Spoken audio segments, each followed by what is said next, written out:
Maqaba kanilma afura qulqullu waaqa tokkoon ameen.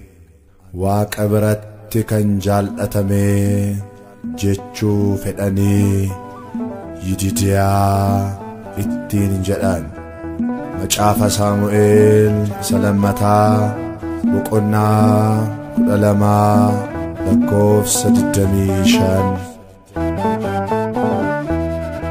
Yididiyaadha galaanni keenya ulfina isaatiif qaanee hundi keenya Waaqa jiraatu hundaa dabarsee weedduu hafuuraa Waaqaa Sillaasee. Yididiyaadha galaanni keenya ulfina isaatiif qaanee hundi keenya Waaqa jiraatu hundaa dabarsee weedduu hafuuraa Waaqaa Sillaasee.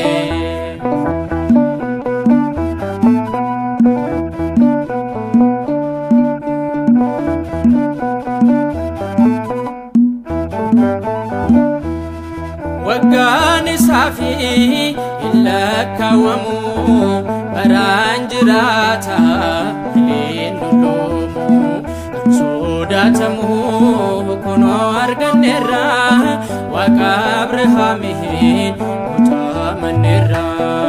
Yididiyaadha galaanni keenya ulfina isaatiif qaanee hundi keenya Waaqa jiraatu hundaa dabarsee weedduu hafuuraa Waaqaa Sillaasee.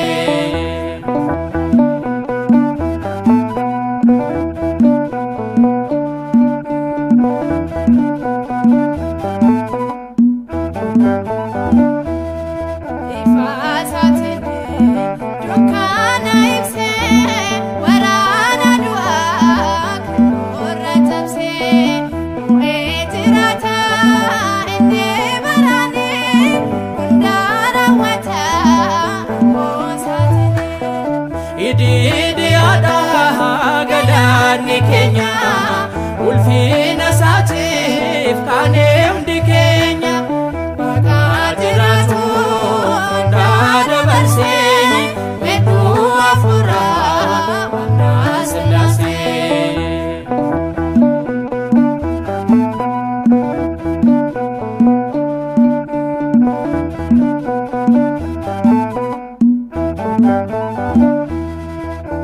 Hundeessaatimaa kan irraafamne harka deenaatees kan nama dhiisne bittaansaa silaa bilisummaanii galaana ta'uuf bara baraani. Yididiyaadha galaanni keenya ulfina isaatiif qaanee hundi keenya Waaqa jiraatu hundaa dabarsee weedduu hafuuraa Waaqaa Sillaasee.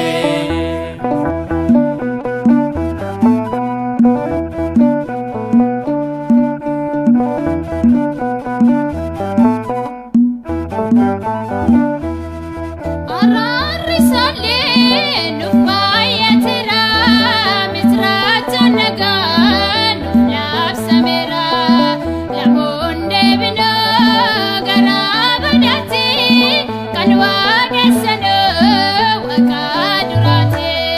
Yididiyaadha galaanni keenya ulfina isaatiif qaanee hundi keenya Waaqa jiraatu hundaa dabarsee weedduu hafuuraa Waaqaa Sillaasee.